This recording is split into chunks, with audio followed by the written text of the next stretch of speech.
متابعين الكرام، إليكم أقوى قوات جوية في العالم 2025.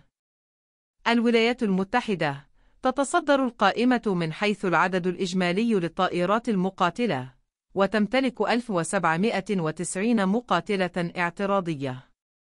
الصين تأتي في المرتبة الثانية بعدد 1212 مقاتلة اعتراضية، وفقاً لموقع الدفاع العربي.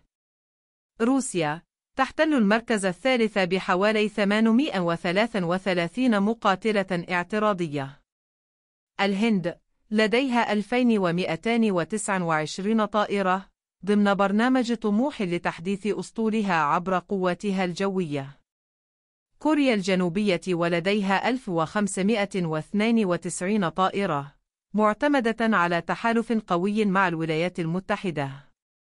اليابان عدد الطائرات يبلغ 1443 طائرة متنوعة ما بين الهليكوبتر والمقاتلات.